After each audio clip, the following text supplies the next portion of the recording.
Hello दोस्तों, आप सभी का स्वागत है हमारे यूट्यूब चैनल एसएससी कोचिंग पे। दोस्तों, आज है 10 दिसंबर और 10 दिसंबर के जितने भी मोस्ट इम्पॉर्टेंट करंट अफेयर के क्वेश्चन बन सकते हैं सभी प्रश्न हम लोग इसमें करेंगे। तो आप लोग एक बार वीडियो को लाइक शेयर जरूर कर दीजिएगा। और यह क्लास आपको डेली सुबह 6 बजे मिलती रहेगी, ठीक है। तो चलिए, इसमें हम लोग जो करंट अफेयर के क्वेश्चन है, राष्ट्रीय और अंतर्राष्ट्रीय करंट अफेयर के भी प्रश्न हम लोग देखते हैं। तो चलिए, आज के पहले प्रश्न के साथ स्टार्ट करते हैं। देखिए, आज का पहला प्रश्न है, एसीसी पुरुष अंडर 19 क्रिकेट एशिया कप का टाइटल किसने जीता है, ठीक ना। तो आप लोग को बताना है एसीसी जो एशिया कप हुआ है वो यह भी कहाँ पे हुआ है, ये भी आपको बताना है। तो इसको आप याद रखिएगा, यह कहाँ पे हुआ है। तो इसका फाइनल अगर पूछा जाए तो दुबई में इसका फाइनल हुआ है, ठीक ना। इसका फाइनल दुबई में हुआ। और किसने जीता है, तो बांग्लादेश ने इससे जीता है। यह बांग्लादेश दूसरी बार यह खिताब जीता है, ठीक ना। यह दूसरी बार खिताब यह जीता है, किसको हराकर, तो भारत को हराकर यह खिताब जीता है, ठीक। अगर बात की जाए इस कौन सा संस्करण था, तो यह कौन सा संस्करण अगर पूछा जाए कि, तो यह याद रखिएगा 11वां यह संस्करण था, ठीक ना। 11वां संस्करण था। अगर बात की जाए एशिया जो एसीसी है, इसके एशिया क्रिकेट काउंसिल, इसके बारे में अगर पूछा जाए तो इसका मुख्यालय अगर पूछा जाए तो इसका मुख्यालय कहाँ पे है, तो दुबई में, ठीक ना। दुबई में मुख्यालय, दुबई में इसका मुख्यालय है। और इसके अध्यक्ष अभी कौन बने हैं, तो ये भी आप याद रखिएगा। इसके अध्यक्ष बने हैं सम्मी सिल्वा, ठीक ना। सम्मी सिल्वा अभी अध्यक्ष बने हैं, अभी हाल ही में ये अध्यक्ष बने हैं सम्मी सिल्वा, ये भी आप याद रखिएगा। तो अगर इसमें बात की जाए, सम्मी सिल्वा भी अध्यक्ष बने हैं। अगर पूछा जाए इसमें कि पहला एशिया क्रिकेट काउंसिल जो है पुरुष अंडर 19 का पहला यह संस्करण कब हुआ था, तो पहला संस्करण आप याद रखिएगा, यह पहला संस्करण जो हुआ था 1989 में हुआ था। कब, 1989 में पहला संस्करण हुआ था इसका अंडर 19 क्रिकेट एशिया कप का। यह बातें आपको याद रखना है, ठीक है। अगर बात की जाए इसमें कौन of the match player of the match हुआ है और कौन प्लेयर ऑफ द सीरीज हुआ है, तो इसमें इकबाल हुसैन इमोन ने यहाँ पे यह मैन ऑफ द मैच और मैन ऑफ द सीरीज जीती है, ये भी आप याद रखिएगा, ठीक। चलिए आगे चलते हैं।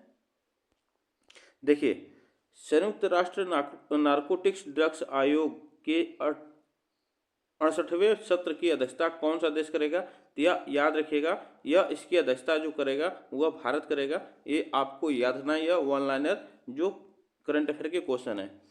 महिलाओं को बीमा एजेंट के रूप में सशक्त बनाने की एलआईसी की पहल की शुरुआत किसने की है, तो यह आप याद रखिएगा पीएम नरेंद्र मोदी ने इसकी शुरुआत की है। महिलाओं को एजेंट के सशक्त बनाने के रूप में एलआईसी की शुरुआत की है, ये भी आपको याद रखना है, महिलाओं को एजेंट बनाने के रूप में। तो यह बातें आप याद रखिएगा। चलिए आगे चलते हैं। हाल ही में महाराष्ट्र विधानसभा के अध्यक्ष के रूप में किसे चुना गया है, तो यह आपको बताना है। हाल ही में महाराष्ट्र विधानसभा के अध्यक्ष के रूप में किसे चुना गया है, यह आपको बताना है। देखिए, अभी हाल ही में महाराष्ट्र का चुनाव हुआ है और यहाँ के जो अभी सीएम बने हैं वह कौन बने हैं, तो देवेंद्र फडणवीस बने हैं। कौन बने हैं, देवेंद्र फडणवीस बने हैं, ये भी आपको याद है। फडणवीस यह बने हैं, यह आप याद रखिएगा। देवेंद्र फडणवीस जो महाराष्ट्र के मुख्यमंत्री बने अभी हाल ही में। और बात की जाए महाराष्ट्र की, तो महाराष्ट्र की अगर राजधानी पूछा जाए तो इसका राजधानी मुंबई है, ठीक ना। और विधानसभा के अध्यक्ष कौन बने अभी हाल ही में, तो कौन बने आप याद रखिएगा, यह राहुल नार्वेकर बने हैं, राहुल नार्वेकर बने हैं, ये आप याद रखिएगा। यहाँ से प्रश्न देखिए, राहुल नार्वेकर को महाराष्ट्र विधानसभा के अध्यक्ष के रूप में निर्विरोध चुना गया है, ठीक ना। इसको आप याद रखिएगा।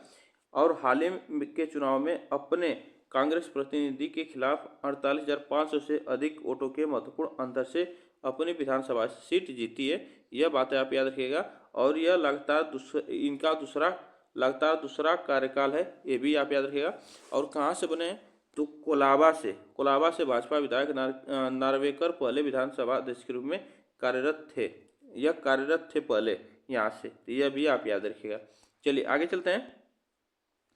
एयर इंडिया ने हाल ही में कितने एयरबस विमान खरीदने का ऑर्डर दिया है, तो यह आपको बताना। एयर इंडिया ने हाल ही में कितने एयरबस विमान खरीदने का ऑर्डर दिया है, तो यह आप याद रखिएगा 100 विमान ऑर्डर खरीदने का ऑर्डर दिया है, यह बातें आप याद रखिएगा। चलिए आगे चलते हैं। बुर्किना फासो के सत्तारूढ़ सैन्य जुंटो ने किस देश का पीएम नियुक्त किया है? तो यह आपको बताना है। यह बुर्किना फासो एक सत्तारूढ़ सैन्य जुट है, देश है। यह आपको बताना है। वहाँ के जो पीएम बने रिमतलबा जिन इमैनुअल ओये ड्रागो, यह बने हैं यहाँ के पीएम बने हैं। यह बात आप याद रखिएगा। यह किस महाद्वीप में है? तो ये भी आप याद रखिएगा। यह अफ्रीका महाद्वीप के पश्चिमी अफ्रीका में है। ठीक ना, ठीक ना, पश्चिमी अफ्रीका में यह देश है। पश्चिमी अफ्रीका में यह देश है। ये भी आप याद रखिएगा। पश्चिमी अफ्रीका में बुर्किना फासो यह देश है एक। ठीक, तो ये भी आप याद रखेंगे, यहाँ से प्रश्न बन सकते हैं। चलिए आगे चलते हैं। हाल ही में केंद्रीय गृह मंत्री अमित शाह ने हाल ही में सरदार पटेल की प्रतिमा का अनावरण किया, कहाँ पे किया है? तो यह आपको बताना है। सरदार पटेल की प्रतिमा का अनावरण किया गया है, यह कहाँ पे किया गया है? तो यह आपको बताना है। देखिए, जो सरदार पटेल की प्रतिमा है, ठीक ना, सरदार पटेल की प्रतिमा है। सरदार पटेल की प्रतिमा अगर बात की जाए इनके बारे में, तो यह देखिए, यह जो प्रतिमा लगाई गई है, इसका ऊंचाई अगर पूछा जाए तो इसको आप याद है 11 फीट है। ठीक ना, 11 फीट इसकी ऊंचाई है। अगर कितने ऊंचे चौतरे पर रखा गया है, तो यह 8 फीट ऊंचे चौतरे पर, ठीक ना, ऊंचे चौतरे पर रखा गया है इनकी प्रतिमा को। ये भी आप याद रखिएगा। और बात की जाए इस प्रतिमा का वजन, अगर वजन की बात की जाए तो इस प्रतिमा का वजन है 1100 किलोग्राम। 1100 किलोग्राम इसका वजन है। यह बातें आप याद रखिएगा। यह कहाँ पे प्रतिमा लगाई गई है? तो जोधपुर में। कहाँ पे? जोधपुर में यह इसका अनावरण किया गया है। अमित शाह द्वारा इसे प्रतिमा का अनावरण किया गया है। यह प्रश्न आपसे पूछा जा सकता है। अगर बात की जाए यहाँ पे, देखिए, जो सरदार पटेल की प्रतिमा है, इनकी 150वीं जयंती अभी मनाई गई है। और पीएम नरेंद्र मोदी द्वारा यह कहा गया है कि 125वीं जयंती यह लगातार 2 वर्षों तक मनाई जाएगी।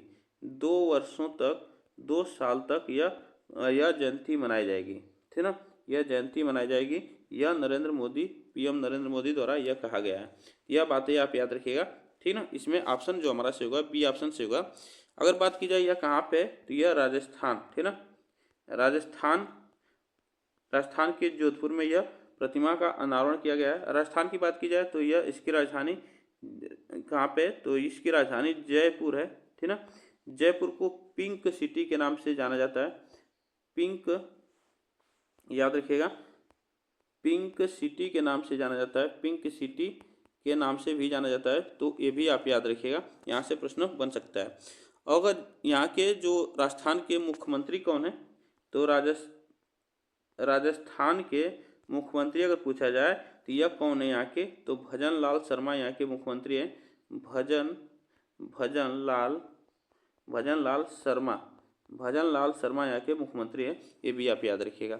आगे चलते हैं, यही बात इसमें रखी गई है। देखिए, केंद्र मंत्री अमित शाह हाल ही में एक विशेष समारोह के दौरान सरदार वल्लभ भाई पटेल की प्रतिमा का अनावरण किया है। और इस अवसर पर शाह ने भारत के एकीकरण में पटेल की महत्वपूर्ण भूमिका पर जोर दिया। इस कार्यक्रम में केंद्रीय मंत्री गजेंद्र सिंह शेखावत भी मौजूद थे। ये भी आप याद रखिएगा। आगे चलते हैं। महाराष्ट्र सरकार यूनेस्को की विश्व धरोहर स्थलों की सूची में शामिल करने के लिए किस झील के नाम का प्रस्ताव तैयार कर रही है? यह आप याद रखिएगा। महाराष्ट्र में यह लोनार झील है, इसका प्रस्ताव तैयार कर रही है यूनेस्को की विश्व धरोहर सूची में शामिल करने के लिए। यह बातें आप याद रखिएगा, यहाँ से प्रश्न बन सकता है। ठीक, नेक्स्ट क्वेश्चन पे चलते हैं। भारतीय सांकेतिक भाषा के लिए पीएम ई विद्या डीटीएच चैनल लॉन्च किया है। यह किसने लॉन्च किया है? तो यह केंद्रीय शिक्षा मंत्री जो है केंद्रीय शिक्षा मंत्री धर्मेंद्र प्रधान ने यह लॉन्च किया। यह बातें आप याद रखिएगा। ठीक ना, यहाँ से प्रश्न बन सकते हैं। आगे चलते हैं। हाल ही में मध्य प्रदेश के मुख्यमंत्री डॉक्टर मोहन यादव ने 6वीं रीजनल इंडस्ट्रीज कॉन्क्लेव का शुभारंभ किया है। यह आपको बताना है। यह कहाँ पे शुभारंभ किया है, यह आपको बताना है। तो देखिए, इसका जो शुभारंभ किया गया है, इसका नर्मदापुरम में। कहाँ पे? नर्मदापुरम एक जिला है मध्य प्रदेश का। ठीक ना, यह मध्य प्रदेश का जिला है। नर्मदापुरम और नर्मदापुरम के पंचमढ़ी में, ठीक ना, पंचमढ़ी में इसकी पंचमढ़ी में इसका शुभारंभ किया गया है। यह प्रश्न आपसे पूछा जा सकता है। और यहाँ के मध्य प्रदेश के जो मुख्यमंत्री हैं कौन है, तो डॉक्टर मोहन यादव हैं और मध्य प्रदेश की राजधानी भोपाल है, ये भी आप याद रखिएगा। चलिए आगे चलते हैं नेक्स्ट क्वेश्चन पे। भारत की महिला अंडर 20 और अंडर 17 टीमों का कोच किसे नियुक्त किया गया है, तो ये भी आप याद रखिएगा। अंडर 17 और अंडर 20 एलेक्जेंडर्स को नियुक्त किया गया है महिला अंडर 20 और अंडर 17 टीमों का कोच, ये भी आप याद रखिएगा, यहाँ से प्रश्न बन सकते हैं। चलिए स्कॉटिश सिख कलाकार ने प्रतिष्ठित टर्नर पुरस्कार 2024 जीता है, तो यह इनका नाम है, यह कहाँ के रहने वाले हैं, तो यह स्कॉटिश हैं, स्कॉटलैंड की रहने वाली हैं और यह जैसलीन कौर है। कौन है, जैसलीन कौर, यह इन्होंने खिताब जीता है, यह सिख कलाकार यह खिताब जीता है, यह भी आपको याद रखना है। चलिए आगे चलते हैं। हाल ही में अमूल का नया एमडी किसे नियुक्त किया गया है, तो अमूल का नया एमडी आपको बताना है, तो यह किसे नियुक्त किया गया है, तो यह आपको याद रखना है जयन मेहता को नया एमडी नियुक्त किया गया है। जयन मेहता आप याद रखिएगा GCMMF के CO थे, ठीक ना, CO थे, ये भी आप याद रखिएगा। और इससे पहले अमूल के एमडी कौन थे, इससे पहले RS सोडी थे जिन्होंने यह 10 साल तक 2010 में यह पद संभाला था। अब इस्तीफा दे दिए हैं इन्होंने, अब इस्तीफा देने के बाद इस पद को जयन मेहता ने इस पद को संभाला है, ये भी आप याद रखिएगा, ठीक है। चलिए आगे चलते हैं। एशिया क्रिकेट परिषद का नया अध्यक्ष किसे नियुक्त किया गया है, तो अभी हम बताएं कि ACC जो है, एशिया क्रिकेट परिषद जो है, एशिया क्रिकेट काउंसिल जो है, इसका अध्यक्ष सम्मी सिल्वा को नियुक्त किया गया है। यह कहाँ के रहने वाले हैं, तो यह श्रीलंका के रहने वाले हैं, ठीक ना, श्रीलंका के रहने वाले हैं, ये भी आप याद रखिएगा। चलिए आगे चलते हैं।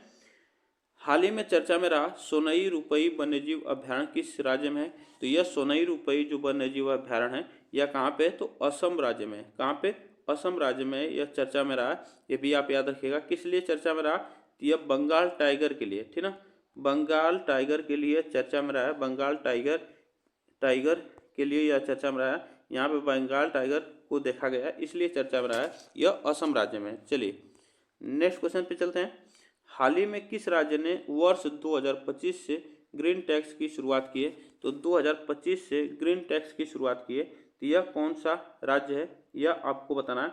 यह उत्तराखंड है, ठीक ना, उत्तराखंड जो है, यहाँ के मुख्यमंत्री आपको बताना है पुष्कर सिंह धामी जो हैं, पुष्कर सिंह धामी यह मुख्यमंत्री हैं यहाँ के। इन्होंने ग्रीन टैक्स लागू किया है, जो कि यहाँ के जो उत्तराखंड से जो बाहर के गाड़ियाँ हैं वह उत्तराखंड में प्रवेश करेंगी, तो उन पे यह टैक्स लगेगा, जो कि 20 रुपये से 80 रुपये तक यह टैक्स लगाए जाएंगे। क्योंकि यह पर्यटन क्षेत्र है, ये पर्यटन राज्य है, इसलिए यहाँ पे ज़्यादा गाड़ियाँ आती जाती है, इसलिए यह टैक्स लगाया गया है, ठीक ना, यह बातें आपको याद रखना है। चलिए आगे चलते हैं। हाल ही में किस राज्य में प्रधानमंत्री आवास योजना के तहत 16,000 घर बनाए जाएंगे, तो यह 16,000 घर बनाए जाएंगे, यह किस योजना के तहत, जिसमें यह 16,000 घर बनाए जाएंगे, जिसमें क्या होगा, इस योजना का अगर नाम पूछा जाए तो इस योजना का नाम है अंत्योदय, ठीक ना, अंत्योदय, इस योजना का नाम अंत्योदय योजना है, यह बातें आप याद रखिएगा। और इस घर में जो है, इस घर में 2 रूम, ठीक ना, 2 रूम और किचन और टॉयलेट इसमें होंगे इस घर में, तो ये भी आप याद रखिएगा। यह कहाँ पे बनाए जाएंगे, तो उत्तराखंड में बनाए जाएंगे, ठीक ना। चलिए आगे चलते हैं नेक्स्ट क्वेश्चन पे।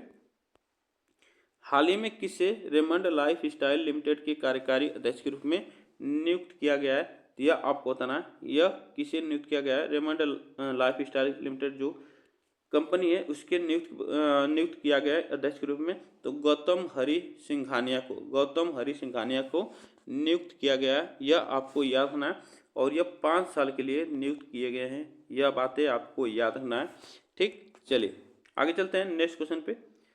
हाल ही में 30वें कोलकाता अंतर्राष्ट्रीय फिल्म महोत्सव का थीम देश कौन बना है? तो यह आपको याद रखना है कि यह 30वें कोलकाता अंतर्राष्ट्रीय फिल्म महोत्सव जो है, यह इसका थीम देश जो बना है यह फ्रांस बना है। ठीक ना, यह फ्रांस बना है क्योंकि फ्रांस की सांस्कृतिक और वहाँ की कल्चर दिखाने के लिए कोलकाता ने यहाँ पे अपना थीम देश जो बनाया है, इसे यह फ्रांस को बनाया गया है। यह बातें आपको याद रखना है।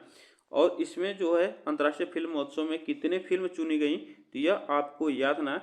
यह 2459 फिल्म इसमें चुनी गई हैं। और इसका उद्घाटन किसने किया? इसका उद्घाटन आप याद रखिएगा, इसका उद्घाटन ममता बनर्जी ने किया है। यह आपको याद रखना, यह पश्चिम बंगाल की मुख्यमंत्री हैं, ये भी आप याद रखिएगा। ठीक, अगर बात की जाए फ्रांस की, तो फ्रांस की राजधानी पेरिस है। पेरिस इसकी राजधानी है। और यहाँ के जो राष्ट्रपति हैं वह इमैनुअल मैक्रोन है। इमैनुअल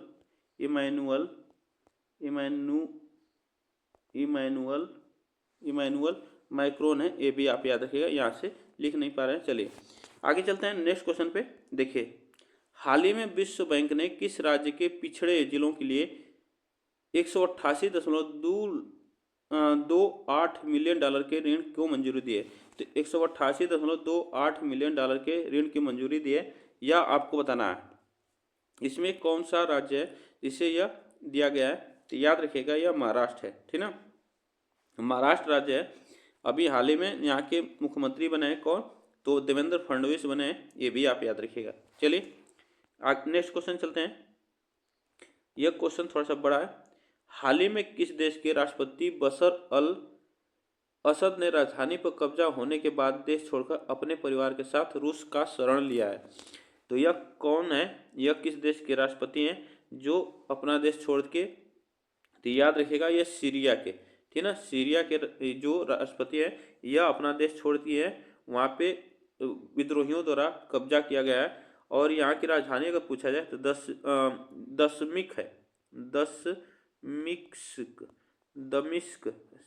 दमिश्क इसकी राजधानी है। दमिश्क इसकी राजधानी है। दमिश्क का मतलब होता है कि इस्लाम धर्म में इसे पवित्र शहर के नाम से जाना जाता है। तो यह बातें आप याद रखिएगा।